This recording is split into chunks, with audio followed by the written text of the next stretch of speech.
جب گزر جائیں گے ماہ 11، جب گزر جائیں گے ماہ 11، تیری آمد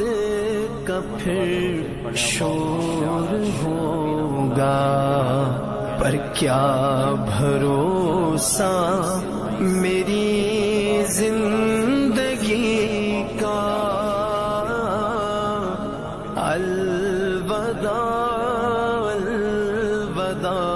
ماہ۔ عزیزان محترم، اللہ رب العزت کا بے پناہ شکر و احسان کہ اللہ رب العزت نے ہمیں یہ عظمت والا، برکت والا مبارک مہینہ عطا فرمایا۔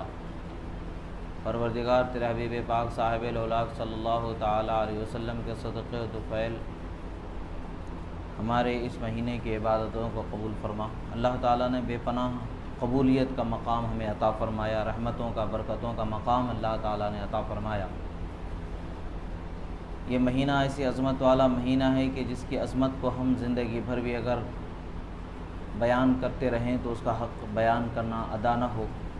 اللہ تبارک و تعالیٰ نے اس مہینے میں اپنے مقدس کلام کو نازل فرمایا اور ہم لوگوں کو اس کی عظمت و برکتوں سے مالا مال فرمایا۔ جب سے رمضان کی پہلی رات ہوتی ہے اسی دن سے آسمان پر ندا کرنے والا ندا کرتا رہتا ہے کوئی اللہ کی بارگاہ میں مغفرت چاہنے والا بندہ، خدا اسے معاف کرنا چاہتا ہے، مغفرت طلب کرے۔ ہے کوئی رزق طلب کرنے والا، خدا اسے رزق عطا فرمائے۔ ہے کوئی خیر کا طلب کرنے والا، خدا اسے خیر عطا فرمائے۔ یہ ندا کی جا رہی ہوتی ہے کہ الغرض رمضان کی آخری رات تک یہ ندا ہوتی ہی رہتی ہے۔ افسوس کی بات ہے کہ یہ ندا ہو رہی ہے مگر ہم نے کیا اپنے گناہوں کی رب کی بارگاہ میں معافی مانگ لی ہے؟ کیا ہم نے اپنے گناہوں کو تعالیٰ کی بارگاہ میں معافی مانگ کر کے ان کو اپنے گناہوں کو مٹا دیا ہے؟ ہمیں اپنے آپ کا ملاحظہ، اپنے آپ کا مشاہدہ کرنے کی ضرورت ہے۔ خدا تو رحمتوں کے دروازے کشادہ فرمایا ہے، خدا تو رحمتوں کے دروازوں کو کھلا رکھا ہے، جہنم کے دروازوں کو بند فرما دیا ہے۔ اور اللہ تعالیٰ ندا فرماتا ہے، فرشتوں کے ذریعے ندا فرمائی جاتی ہے، کی جاتی ہے، حل من مستغفرین، ہے کوئی اللہ کی بارگاہ میں توبہ کرنے والا؟ بعض روایتوں میں آتا ہے کہ رب ذوالجلال ہی ندا فرماتا ہے، بعض روایتوں میں فرشتوں کو متعین فرماتا ہے ندا فرمانے کے لیے۔ الغرض آسمان سے ایک آواز دی جاتی ہے کوئی جو اللہ کی بارگاہ میں معافی چاہے اللہ اسے معاف فرما دے گا۔ مگر افسوس کی بات ہے کہ ہم نے کتنا اپنے لیے معافی کا دروازہ کھلا تو ضرور ہے مگر ہم نے کتنا اپنے لیے معافی کے لیے اللہ کی بارگاہ میں دعائیں کی ہیں۔ خود کو اللہ تعالیٰ کی بارگاہ میں دیکھنے کی ضرورت ہے کہ ہم نے کیا کیا، ہم نے کیسے اللہ تعالیٰ کی بارگاہ میں معافی مانگی۔ کیا ہمارے گناہوں کو معاف فرما لیا گیا؟ کیا ہمارے گناہوں کو اللہ تعالیٰ کی بارگاہ میں بخشش کے دائرے میں لے آیا گیا ہے؟ کیا ہمیں ان مغفور لوگوں میں شمار کر دیا گیا ہے جن کو اللہ تعالیٰ نے معاف فرما دیا ہے؟ ان لوگوں میں ہمارا شمار ہو چکا ہے۔ آج ہمارے لیے وقت ہے عزیزان محترم، ابھی کچھ دن رمضان کے باقی رہ گئے ہیں، ابھی آج 24واں روزہ ہے، جمعۃ الوداع ہے، آخری رمضان کا جمعہ ہے۔ اللہ کے بنائے دنوں میں سب سے عظیم دن جمعہ کا دن ہے، اور جمعہ کا دن ایسا عظیم دن ہے کہ اس دن کی جانے والی دعاؤں کو اللہ تعالیٰ رد نہیں فرماتا ہے، قبول فرماتا ہے۔ جمعہ کے دن آنے سے پہلے والی جو رات ہوتی ہے وہ رات ایسی رات ہے کہ پیران پیر غوث اعظم شیخ عبد القادر جیلانی رضی اللہ تعالیٰ عنہ غنیۃ الطالبین میں اپنی کتاب میں ارشاد فرماتے ہیں کہ شب قدر جو رمضان میں ایک رات ہے اس سے بھی افضل رات اللہ تعالیٰ نے جمعہ کی رات کو بنایا ہے، اور جمعہ کی رات افضل عام دنوں کی، پھر رمضان میں جمعہ کی رات آ جائے تو کتنی بڑی افضل و فضیلت کی بات ہے۔ مگر افسوس کیا ہم نے اس رات کو عبادت میں گزارا؟ کیا رمضان کی راتوں کو ہم نے عبادتوں میں گزارا ہے؟ کیا ہم نے رمضان کے دنوں کو عبادتوں میں گزارا ہے؟ اللہ کے رسول صلی اللہ تعالیٰ علیہ وسلم ارشاد فرماتے ہیں، جو بندہ روزہ رکھتا ہے اور اپنی زبان سے بری باتوں کو نہیں چھوڑتا ہے، اللہ کے رسول صلی اللہ تعالیٰ علیہ وسلم ارشاد فرماتے ہیں، عن ابی ہریرہ رضی اللہ تعالیٰ عنہ قال قال رسول اللہ صلی اللہ تعالیٰ علیہ وسلم من لم يدع قول الزور والعمل به فليس لله حاجة بأن يدع طعامه وشرابه۔ او کما قال رسول اللہ صلی اللہ علیہ وسلم، اللہ کے رسول صلی اللہ تعالی علیہ وسلم فرماتے ہیں کہ جو بری بات کو، جھوٹ بولنے کو، زبان سے برا بولنے کا انداز نہیں چھوڑتا ہے تو اس کے بھوکے رہنے کی اللہ تعالیٰ کو کوئی حاجت نہیں ہے۔ حالانکہ ہم بھوکے رہیں تو اللہ تعالیٰ تو ہمارے سے کوئی اس کو حاجت نہیں، وہ بے نیاز ہے، مگر اس حدیث کا مطلب کیا ہے کہ اللہ تعالیٰ ہمیں اجر نہیں عطا فرمائے گا روزے کا اگر ہم روزہ رکھ کر کے بھی زبان کو بری باتوں سے ہم اپنی زبان کو آلودہ کرتے رہیں گے، برائی کرتے ہوئے ہم اپنی زبان کو آلودہ کریں گے، گالی گلوچ کرتے ہوئے اپنی زبان کو ہم آلودہ کریں گے، جھوٹ بولتے ہوئے ہم اگر اپنی زبان کو آلودہ کریں گے تو اللہ تعالیٰ فرماتا ہے کہ ہمیں ایسے روزے دار کی کوئی حاجت نہیں ہے۔ مطلب کیا ہے کہ اللہ تعالیٰ کی بارگاہ میں ہمیں اجر و ثواب نہیں ملنے والا ہے۔ اجر و ثواب ملنا انہی کے لیے ہے جو اللہ تعالیٰ کی بارگاہ میں روزے دار ہوں اور اپنی زبان کو سنبھالے ہوئے ہوں، اپنے سوچ کو سنبھالے ہوئے ہوں، اپنی نگاہوں کو سنبھالے ہوئے ہوں، ہر برائی سے اپنے آپ کو بچائے چلنے والوں کے اللہ تعالیٰ کی بارگاہ میں روزے کا اجر و جزا ہے۔ اور ایسی اجر و جزا اللہ تعالیٰ نے بیان فرمائی کہ روزے دار روزہ میرے لیے رکھتا ہے اور میں خود اس کا اجر عطا فرماؤں گا۔ عام نیکیوں کے ایک ایک درجہ ثواب متعین ہے، مگر روزے دار کے روزے کا جو ثواب ہے وہ میری شان کے مطابق میں اسے عطا فرماؤں گا۔ خدا تو مہربانی پر مہربانی فرما رہا ہے، اور آج ہمارے پاس ایسا حال ہے کہ ہمارے پاس کچھ بھی نہیں ہے۔ اللہ کے رسول صلی اللہ تعالی علیہ وسلم فرماتے ہیں من لم یدع قول الزور والعمل، جو جھوٹ کو، بری بات کو اور برا کام کرنے سے روزے کی حالت میں اپنے آپ کو روک نہیں پایا، فلیس للہ حاجۃ، اللہ تعالیٰ کو اس کے روزے کی کوئی حاجت نہیں، اس کی کوئی ضرورت ہی نہیں ہے ایسا روزہ رکھنے کی۔ اللہ کے رسول صلی اللہ تعالی علیہ وسلم پھر آگے ارشاد فرماتے ہیں کہ اللہ کے رسول فرماتے ہیں کہ رب صائم الا الجوع ورب قائم ليس له من قيامه الا السحر، فرماتے ہیں بہت سارے ایسے روزے دار ہوں گے کہ جن کو سوائے بھوک کے کچھ ہاتھ نہیں لگے گا، بہت سارے ایسے عبادت گزار ہوں گے راتوں میں جاگ کر کے عبادت کرنے والے، سوائے جاگنے کے انہیں کچھ ہاتھ نہیں لگے گا۔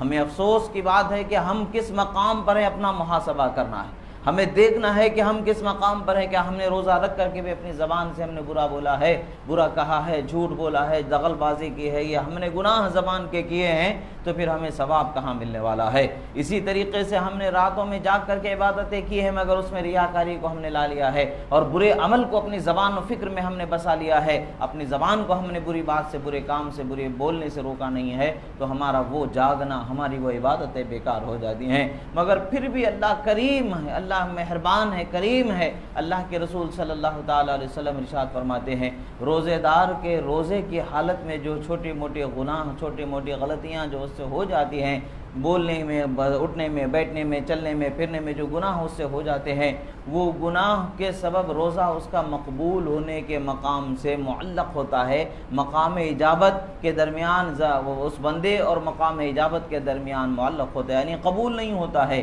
ہاں اگر وہ بندہ فطرہ ادا کر دیتا ہے تو اللہ تعالیٰ قبول فرما لیتا ہے، صدقہ فطر ادا کر دیتا ہے تو اللہ تبارک و تعالیٰ اس روزے کو قبول فرما لیتا ہے۔ یعنی ہم سے روزے کی حالت میں جو غلطیاں سرزد ہوئی ہیں، ان غلطیوں کا کفارہ ہم سمجھ سکتے ہیں کہ صدقہ فطر کو اللہ تعالیٰ نے بنایا ہے۔ اس کے حبیب صلی اللہ تعالیٰ علیہ وسلم ارشاد فرماتے ہیں، حضرت عمرو بن شعیب رضی اللہ تعالیٰ عنہ، وہ ان کے والد سے اور وہ ان کے بزرگ سے روایت کرتے ہیں، اللہ کے رسول صلی اللہ تعالیٰ علیہ وسلم روایت فرماتے ہیں کہ ایک مرتبہ اللہ کے رسول صلی اللہ تعالیٰ علیہ وسلم نے صحابہ کرام میں سے ایک صحابی کو مکہ المکرمہ کی گلیوں میں آپ نے جانے کا حکم فرمایا اور اعلان فرما دیا کہ کوئی عاقل ہو، بالغ ہو، چھوٹا ہو، بچہ ہو، جوان ہو، بوڑھا ہو، عورت ہو، مرد ہو، آزاد ہو، غلام ہو، جو کوئی بھی ہو، ہر ایک پر فطرے کو واجب کر دیا گیا ہے۔ تو فطرے کو واجب کر دیا گیا، اللہ کے رسول صلی اللہ تعالی علیہ وسلم کا فرمان ہے، یہ ترمذی شریف کی حدیث ہے۔ اللہ کے رسول صلی اللہ تعالی علیہ وسلم کے فرمان کے مطابق یہ صدقہ فطر ہر مومن، مسلمان، مرد، عورت، عاقل، بالغ ہو یا چھوٹے ہوں، بڑے ہوں، سب پر اللہ تبارک و تعالیٰ نے اس کے حبیب صلی اللہ تعالی علیہ وسلم کے زبانی لازم فرما دیا ہے۔ یہ ہم پر لازم ہے، ضروری ہے کہ صدقہ فطر نکالا جائے، مگر شرط یہ ہے کہ صدقہ فطر نکالنے والوں کے لیے بھی وہی شرط ہے جو زکوٰۃ ادا کرنے والوں کے لیے شرط ہے، یعنی مالک نصاب ہونا ضروری ہے۔ مالک نصاب کا مطلب یہ ہے کہ جس انسان کے پاس 7.5 تولہ سونا یا 52.5 تولہ چاندی ہو، یا ان دونوں میں سے کسی ایک کی قیمت کے برابر ان کے پاس پیسہ ہو یا سامان تجارت ہو یا وہ سامان ہو جو ان کی حاجت اصلیہ سے زائد ہو، یہ ان پر زکوٰۃ بھی واجب ہو جاتی ہے۔ سال گزرنے کے بعد صدقہ فطر کے لیے سال گزرنا ضروری نہیں ہوتا ہے۔ اس دن اگر عید کے دن اگر ان کے پاس اتنا پیسہ آ جاتا ہے، اتنے مالدار ہو جاتے ہیں کہ 52.5 تولہ چاندی وہ خرید سکتے ہیں، تو ان پر صدقہ فطر واجب ہو جائے گا۔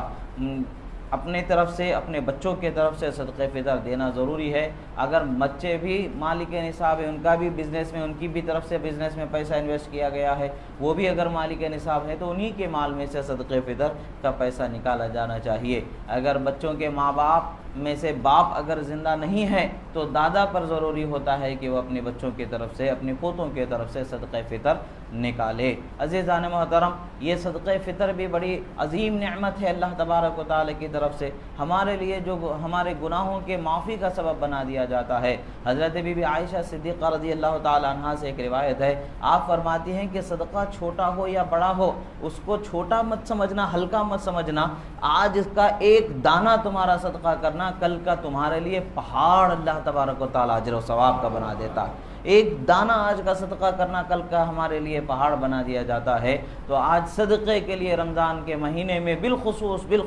اپنے ہاتھ کو نہ روکیں، بلکہ اللہ تعالیٰ کی رحمت پر بھروسہ کرتے ہوئے اپنے جیب پر نظر نہ کریں بلکہ اپنے ہاتھوں پر نظر نہ کریں، اللہ کی راہ میں اللہ کی رضا کے لیے، اس کے حبیب کی رضا کے لیے جتنا ممکن ہو سکے اتنا آپ وہ صدقہ فطر، صدقہ خیرات کرتے رہیں، تاکہ اللہ تبارک و تعالیٰ کی بارگاہ سے ہمیں بھی رحمتوں و برکتوں کا حصہ ملے۔ ہم بھی تو عمل میں برے ہیں، ہم بھی تو عمل میں گندے ہیں، ہم بھی تو ہر اعتبار سے گندے ہیں، مگر ہمارے چھوٹے عمل کو اللہ تعالیٰ قبول فرما کر کے ہمیں اتنا اجر و ثواب عطا فرماتا ہے کہ جس کے ہم صحیح معنوں میں حقدار نہیں ہیں، اللہ اپنی رحمت سے ہمیں عطا فرماتا ہے۔ ایسے ہی ہماری نظروں کے سامنے کچھ غریب آتے ہیں، ہماری نظروں میں، ہمارے ذہن میں خیال آتا ہے کہ بھئی یہ کام کر سکتے ہیں، یہ ایسے ہیں ویسے ہیں، ان کا حال اللہ کو معلوم، اللہ کے حوالے، ہمیں نہیں ہے۔ شریعت کا حکم کیا ہے؟ بغیر ضرورت کے ہاتھ پھیلانا، سوال کرنا حرام ہے۔ یعنی اگر کوئی ایسے ہی مانگتا ہے، مانگنے کی عادت بنا لیتا ہے تو یہ حرام ہے مانگنا، مگر وہ اس کا فعل ہے، ہم اس کے ذمہ دار نہیں ہیں۔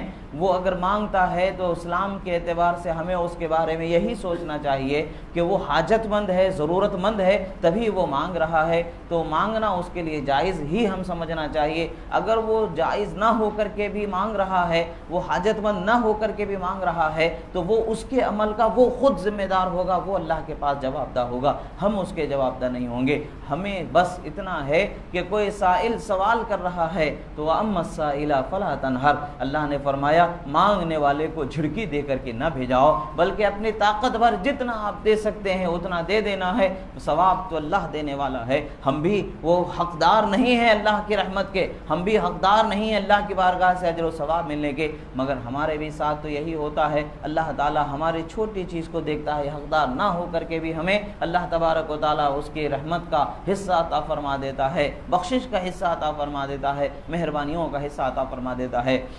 الزواجر میں ایک روایت نقل کی گئی ہے جس روایت کو روایت کرنے والے ائمہ کرام حضرت امام ابن خزیمہ اور حضرت امام ابن حبان وغیرہ کی طرف جو ہے یہ روایت منسوب ہے کہ آپ نے روایت فرمایا ہے اپنی حدیث کی کتابوں میں۔ حدیث کی روایت کیا ہے؟ ایک مرتبہ سرکار مدینہ صلی اللہ تعالی علیہ وسلم فرماتے ہیں کہ میں سو رہا تھا کہ میرے پاس دو لوگ آئے، آ کر کے مجھے فرمایا کہ آپ اس پہاڑ پر چڑھیے۔ سرکار مدینہ صلی اللہ تعالی علیہ وسلم کو اس پہاڑ کی طرف لے کر کے گئے، سرکار کو دونوں طرف سے وہ سنبھالے ہوئے تھے۔ سرکار مدینہ صلی اللہ علیہ وسلم نے فرمایا یہ پہاڑ بالکل سیدھی چٹان ہے، اس پر چڑھنا دشوار ہے میرے لیے۔ وہ سرکار صلی اللہ علیہ وسلم سے عرض کرتے ہیں ہم آپ کے لیے آسان کر دیں گے، آپ اوپر چڑھنا تو شروع کیجئے۔ سرکار مدینہ صلی اللہ تعالی علیہ وسلم کچھ اوپر چڑھتے ہیں تو ایک قوم کی حالت دیکھتے ہیں اور آوازیں، دردناک چیخنے چلانے کی آوازیں آپ سماعت کرتے ہیں۔ وہ قوم، وہ لوگوں کی حالت کیا تھی؟ گلے میں پھندے پڑے ہوئے تھے، گلوں سے انہیں لٹکایا گیا تھا، ان کے یہ لگاموں کو چیر دیا گیا تھا اور خون رس رہا تھا، بہہ رہا تھا، اور تڑپتے ہوئے اسی حالت میں چیخ و پکار کر رہے تھے، آہ و فغاں مچائے ہوئے تھے۔ سرکار مدینہ صلی اللہ علیہ وسلم نے ان سے پوچھا، وہ جو دو لوگ تھے وہ فرشتے تھے، اللہ کے حکم سے رسول اللہ صلی اللہ تعالی علیہ وسلم کو جہنمیوں کے نظارے کرانے تھے، تاکہ وہ ہمیں، چونکہ اللہ تعالیٰ نے اس کے حبیب کو نذیر یعنی اللہ کے عذاب سے ڈرانے والا بھی بنا کر کے بھیجا ہے، تو ہمیں ڈرائیں، ہم اپنے آپ آپ کے اندر سدھار پیدا کریں۔ اس کے لیے رسول اللہ صلی اللہ علیہ وسلم کو نظارے دکھائے گئے۔ رسول اللہ صلی اللہ علیہ وسلم نے پوچھا انہیں کس جرم کی سزا دی جا رہی ہے، آخر یہ کون سا جرم کرنے والے ہیں؟ جواب میں اللہ کے رسول صلی اللہ تعالی علیہ وسلم کو بتایا گیا یہ وہ لوگ ہیں جو روزہ کھولنے میں وقت کا انتظار نہیں کرتے تھے، وقت سے پہلے ہی روزے کو کھول لیا کرتے تھے، یعنی جلد بازی میں روزے کو کھول دینے والے گویا کہ روزے کو توڑ دیا جانا ہو رہا ہے، ان کے لیے ایسے عذاب کو مقرر کر دیا گیا ہے۔ وقت سے پہلے روزہ کھول دینے والے کو جب اتنا سخت عذاب ہو رہا ہے تو بے وجہ کے بلا عذر شرعی کے روزے کو چھوڑ دینے والے کو کتنا بڑا عذاب ہوگا، کتنا بڑا گناہ ہوگا، اس کا اندازہ ہی نہیں لگایا جا سکتا۔ اللہ کے رسول صلی اللہ تعالی علیہ وسلم ارشاد فرماتے ہیں کہ قیامت کے دن روزے داروں کے لیے ایک خاص شان اللہ تعالی مقرر فرماتا ہے۔ جنت کے دروازوں میں سے ایک دروازہ ہے جسے باب الریان کہا جاتا ہے، وہ دروازہ صرف اور صرف روزے داروں کے لیے ہی کھولا جائے گا، کوئی اس میں سے داخل نہیں ہو سکتا۔ جب روزے داروں کو اس میں سے داخل ہونا ہوگا، اللہ کے حکم سے فرشتے ندا کرتے ہیں این الصائمون، کہاں ہیں روزے دار؟ جب روزے داروں کو پکارا جائے گا، روزے دار اٹھائے جائیں گے، روزے دار اٹھ کر کے آگے بڑھتے جائیں گے، دوسرے لوگ اس دروازے سے گزرنا چاہیں گے، اگرچہ وہ جنت میں جانے والے ہیں مگر انہیں اس دروازے سے گزرنا نصیب نہیں ہوگا، وہ تو صرف اور صرف روزے داروں ہی کے لیے اللہ تعالیٰ نے بنایا ہے۔ روزے داروں کو اللہ تبارک و تعالیٰ کے حکم سے اسی دروازے سے داخل ہونا نصیب ہوگا۔ جب سارے روزے دار اس دروازے سے داخل ہو جائیں گے تو پھر اس دروازے کو بند کر دیا جائے گا، اب کوئی دوسرا اس دروازے سے نہیں جا سکتا ہے۔ اللہ کے رسول صلی اللہ تعالی علیہ وسلم کے اس بیان سے ہمیں پتہ چلتا ہے اللہ تبارک و تعالیٰ کو روزے دار کتنے عظیم، روزے دار کو اللہ تعالیٰ کتنا محبوب رکھتا ہے اور کتنی عظیم شخصیت اس کو اللہ تعالیٰ نے بنایا ہے کہ قیامت میں خاص اس کے لیے ایک انتظام کیا جا رہا ہے، جنت میں جانے کے لیے خاص اس کے لیے اہتمام کیا جا رہا ہے۔ افسوس کی بات ہے کہ آج اللہ کے رسول صلی اللہ علیہ وسلم کا فرمان کہ بنی الاسلام علی خمس، اسلام کی بنیاد 5 چیزوں پر رکھی گئی ہے۔ ایک تو توحید، سب سے پہلے رب ذوالجلال کی وحدانیت کا اقرار کرنا اور اللہ تعالیٰ کو ایک ماننا اور اس کے رسول صلی اللہ تعالی علیہ وسلم کو اس کے سچے پیغمبر ماننا اور اس کے بندے ماننا، اور جو رسولوں کو اللہ تعالیٰ نے بھیجا ہے ان رسولوں پر ایمان لانا، اور جو کتابوں کو اللہ نے نازل فرمایا ہے ان کتابوں پر ایمان لانا، یہ اول رکن ہے۔ اس کے بعد کا جو ارکان ہے، ہم میں سے بہت سارے تو الحمدللہ تمام کے تمام مسلمان تو اس رکن کو ماننے والے ہی ہیں، اس پر عامل ہیں، مگر باقی کے جو 4 رکن ہیں اس میں ہم بہت کمزور پڑ جاتے ہیں۔ نماز، روزہ، زکوٰۃ، حج، یہ 4 چیزیں ہیں جو ہم بہت کمزور پڑ رہے ہیں۔ نمازوں کے اہتمام میں ہم سے غفلت ہوتی چلی جا رہی ہے، روزے کے اہتمام میں ہم سے غفلت ہوتی چلی جا رہی ہے، زکوٰۃ کی ادائیگی میں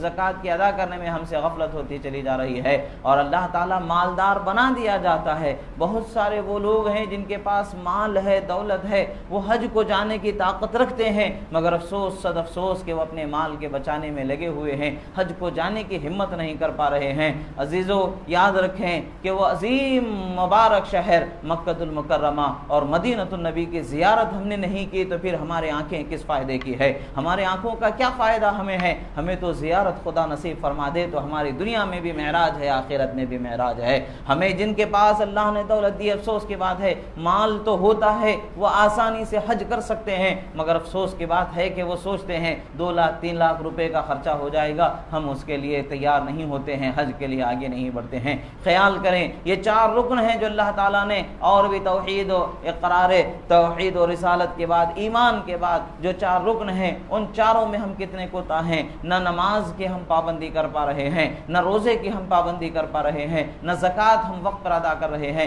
اگر ہم زکوٰۃ صحیح معنوں میں وقت پر ادا کرنے والے ہو جائیں، ہمارے اطراف میں کوئی غریب نظر نہیں آئے گا، ہمارے گھروں کے ارد گرد گھومنے والا کوئی مسلمان غریب باقی نہیں بچے گا۔ ہم زکوٰۃ کی ادائیگی میں بھی کوتاہی کرتے چلے جا رہے ہیں۔ جتنا اللہ تبارک و تعالیٰ نے ہمیں مال دیا ہے، دولت دیا ہے، سونا دیا ہے، بالخصوص یاد رکھیں ایک عورت اللہ کے رسول صلی اللہ تعالی علیہ وسلم کی بارگاہ میں حاضر ہوئیں، حاضر ہو کر کے انہوں نے ان کے ہاتھ میں سونے کے کنگن پہنے ہوئے تھے، وہ رسول اللہ صلی اللہ تعالی علیہ وسلم نے ان سے پوچھا کیا تم اس کی زکوٰۃ ادا کرتی ہو؟ اگر زکوٰۃ نہیں ادا کرتی ہو تو جان لو کہ قیامت میں آگ کے کنگن بنا کر کے اللہ تعالیٰ تمہیں پہنائے گا۔ یہ اللہ کے رسول صلی اللہ تعالی علیہ وسلم نے ڈرایا ہے۔ عورتیں چونکہ زیور کی وہ خود مالک ہوتی ہیں تو ان کا بھی خیال رکھنا چاہیے کہ وہ خود ہی اپنے مال سے زکوٰۃ نکالنا ان پر فرض ہے۔ اگر ان کی طرف سے ان کے شوہر اگر دے رہے ہیں تو ان کی اجازت سے ان کی طرف سے شوہر دینا درست ہے، جائز ہے، ادا ہو جائے گا وہ اگر اجازت دیتی ہیں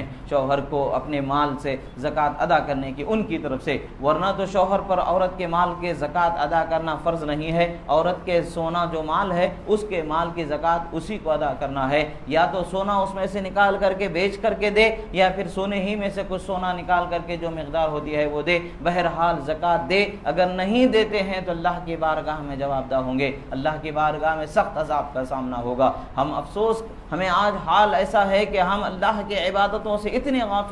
غافل ہیں کہ ہمیں اللہ تبارک و تعالیٰ تو رحمت کا مہینہ عطا فرمایا ہے، مگر ہم اس رحمت کے مہینے میں ہم 10 منٹ کے لیے اپنا محاسبہ کریں، پہلی تاریخ سے لے کر کے آج کی تاریخ تک کہ ہم نے کیا کیا عمل کر لیا ہے، کیا کیا ہم نے اللہ کی نافرمانیاں کیا ہیں۔ ہم نے کم سے کم اپنی نیکیوں کو شمار کر لیں تو ہمیں پتہ چل جائے گا ہم نے کتنے کم نیکیاں کی ہیں، اور اپنے برائیوں کی طرف نظر کریں گے تو ہمارے دل دہل جائیں گے، خوف سے کلیجے ہمارے کانپنے لگیں گے، اللہ کی بارگاہ میں حاضری کا ڈر ایسا ہم پر چھا جائے گا کہ پھر ہم اپنے آپ کو یقیناً ضرور سدھارنے والوں میں سے ہو جائیں گے۔ یاد رکھیں، جس بندے کے دل میں بھی اللہ کا خوف سرایت کر جاتا ہے، اللہ کا ڈر سرایت کر جاتا ہے، یقیناً وہ گناہ سے اپنے آپ کو روک لیتا ہے۔ ہم بے شک اللہ کی رحمت پر امید لگائے ہوئے ہیں، مگر اللہ کی رحمت پر امید لگانے کا یہ مطلب نہیں ہے کہ اللہ کی نافرمانی پر نافرمانی کرتے چلے جائیں، اللہ کی بارگاہ میں نافرمانیوں پر نافرمانیاں کرتے چلے جائیں۔ آج ہم صبح سے شام تک کے یہ 45 ڈگری 50 ڈگری 55 ڈگری جتنی بھی گرمی ہے،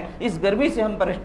پریشان ہو رہے ہیں، جبکہ سورج ہم سے ہزاروں میل کی دوری پر مسافت پر ہے، اور قیامت کے دن حال کیا ہوگا؟ سوا نیزے پر کچھ فٹ کی بلندی پر ہی سورج ہوگا، اور اس وقت پر سورج کا حال کیا ہوگا؟ آج دنیا کی طرف سورج کی پیٹھ ہے، مگر قیامت کے دن سورج کا منہ دنیا کی طرف ہوگا، تو وہ گرمی کا اندازہ ہم کیا لگا سکتے ہیں، ہم کیا سمجھ سکتے ہیں؟ 50,000 سال کا ایک دن حشر کا دن ہوگا، وہ 50,000 سال کے دن کی گرمی کا ہم کیسے برداشت کریں گے؟ آج ہمیں سر چھپانے کے لیے سایہ ہمارے گھروں کا چھت مل رہا ہے، درختوں کا سایہ مل رہا ہے، اس دن تو کوئی سایہ نہیں ہوگا سوائے عرش اعظم کے سائے کے، کوئی نہیں ہوگا۔ اس عرش اعظم کے سائے تلے کون رہنا نصیب، کس کو نصیب ہوگا؟ اللہ کے رسولوں کو، اللہ کے پیغمبروں کو، اللہ کے نیک بندوں کو اس کے عرش اعظم کے نیچے رہنے نصیب ہوگا۔ اور پھر سب سے زیادہ ایک روایت میں یہ آتا ہے کہ جو رسول اللہ پر سب سے زیادہ درود پڑھنے والا ہوگا،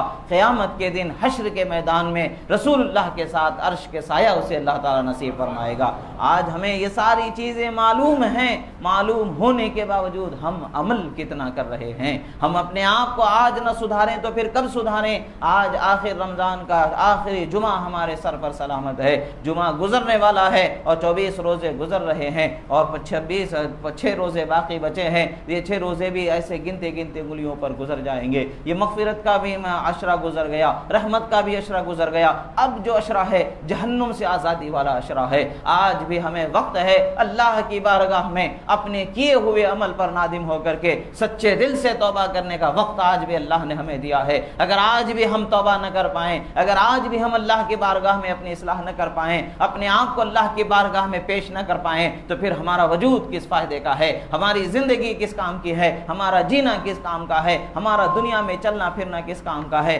ہم جس زمین پر چلتے ہیں یہ اسی رب ذوالجلال کی بنائی زمین ہے، ہم جس ہوا کو سانس کے طور پر استعمال کرتے ہیں اسی رب ذوالجلال کی بنائی ہوئی ہے، یہ آسمان جس کے سائے تلے ہم جیتے ہیں یہ اسی رب ذوالجلال کا بنایا ہوا ہے، ہمارا جسم، ہماری جان، ہمارا بدن، آنکھ، عقل، ہوش، ہوا، سب کچھ اسی کا بنایا ہوا ہے، اور سب کچھ ہم اسی کا لے رہے ہیں، اس کی عبادت و شکر گزاری میں غفلت کرتے چلے جا رہے ہیں۔ افسوس، صد افسوس، شیطان تو قید ہو چکا، مگر شیطان قید ہونے کے باوجود بھی ہمارا حال یہ ہے کہ ہم خود شیطان بنے پھر رہے ہیں، ہم خود شیطان سے بڑے شیطان بنے نظر آ رہے ہیں۔ ہمارے اندر کیا ہے؟ ذہن کو ہم نے پاکیزہ سوچ کو ہم نے اپنے ذہن میں نہیں بسایا۔ افسوس کی بات ہے، ہم نماز کے لیے رکعت باندھتے ہیں، نہ جانے کہاں کہاں ہمارا ذہن بھٹکتا رہتا ہے، ہم گھر میں خاموش لیٹے رہتے ہیں، نہ جانے کیسے کیسے خیالات ہمارے ذہن میں آتے چلے جاتے ہیں۔ کیا کبھی ہم نے سوچا کاش کہ اس رمضان میں ہمیں رسول اللہ کی زیارت ہو جائے، کاش کہ ہماری آنکھوں میں رسول اللہ کے چہرے کا نور سرایت عنایت کر جائے۔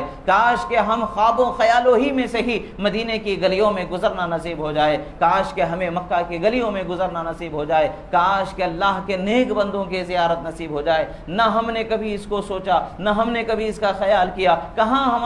ہمیں یہ نعمتیں ملنے والی ہے۔ افسوس کی بات ہے رمضان گزر چکا ہے، رمضان گزر رہا ہے، اتنے 24 دن ہو گئے، کیا ہمارے لیے ایک مومن کے لیے اس کے لیے معراج نہیں کہ ایک مرتبہ صحیح رسول اللہ کی زیارت ہو جائے؟ اللہ اکبر، اپنے بزرگوں کی زیارت ہمیں نہیں میسر آ رہی ہے، اللہ کے رسول کی زیارت ہمیں میسر نہیں آ رہی ہے۔ وجہ کیا ہے؟ بات کیا ہے؟ ہم نے اپنے گناہوں کو اپنی نگاہوں میں بسا لیا ہے۔ حضرت امام شافعی رضی اللہ تعالیٰ عنہ کا ایک واقعہ ہے۔ حضرت امام شافعی رضی اللہ تعالیٰ عنہ اپنے استاد حضرت وکیع کے بارگاہ میں جا کر کے اپنے بھول جانے کے مرض کی شکایت کرتے ہیں۔ حضرت امام شافعی کی شان ایسی عظیم شان ہے، جب وہ امام مالک رضی اللہ تعالیٰ عنہ کی بارگاہ میں آپ کی حدیث کی کتاب موطا امام مالک کو پڑھنے کے لیے حاضر ہوئے تھے، سب پڑھنے والے شاگرد قلم اور دوات لے کر کے بیٹھے ہوا کرتے تھے، وہ لکھا کرتے تھے حدیث حضرت امام مالک روایت فرماتے، حضرت امام شافعی رضی اللہ تعالیٰ عنہ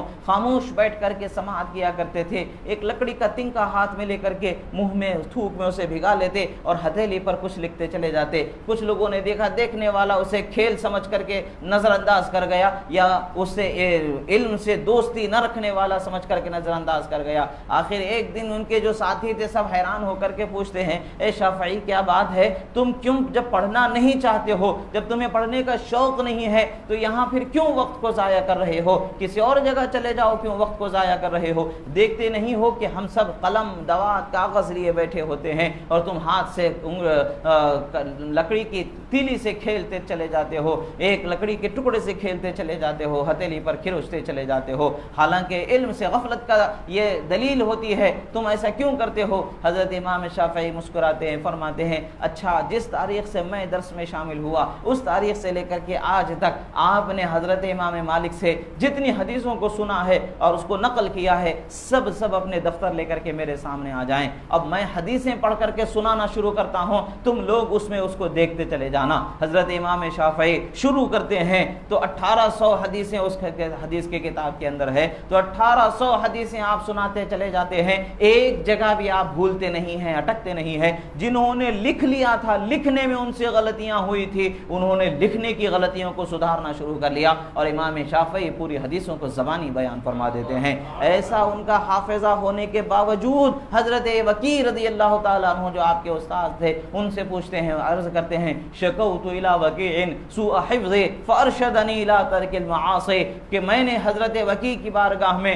بھول جانے کا شکایت میں کیا تو انہوں نے کہا کہ گناہوں کو چھوڑ دو، انہوں نے مجھے تلقین فرمائی اور فرمایا فإن العلم نور، اور فرماتے ہیں کہ سنو علم نور ہے اللہ تعالیٰ کا، گناہ گار دل میں سرایت نہیں کر سکتا ہے۔ تو یہی بات ہے کہ جب دل میں نور الہی جو علم کی معرفت سے اللہ تعالیٰ عطا فرماتا ہے، وہ جب دل میں سرایت نہیں کر سکتا ہے تو ہمارے نگاہیں اگر کثافت زدہ ہوں گے، گناہ سے آلودہ ہو جائیں گے، برا دیکھ دیکھ کر کے برا دیکھنے کی عادی ہماری نگاہیں ہو چکی ہوں گی، تو پھر ہماری نگاہوں میں رسول اللہ کے چہرے کی زیارت کا نور کیسے سرایت کر سکتا ہے؟ عزیزان محترم، آج ہمیں اپنے آپ کو سدھارنے کی ضرورت ہے، اپنے نگاہوں کو سدھارنے کی ضرورت ہے، اپنی زبان کو سدھارنے کی ضرورت ہے، اپنی سماعت کو سدھارنے کی ضرورت ہے، اپنی خیالات کو سدھارنے کی ضرورت ہے، اور اللہ کی بارگاہ میں حاضر ہونے کے وقت کو یاد رکھنے کی ضرورت ہے۔ ہم دیکھ رہے ہیں کہ کتنے ہم میں پچھلے سال تھے جو آج چلے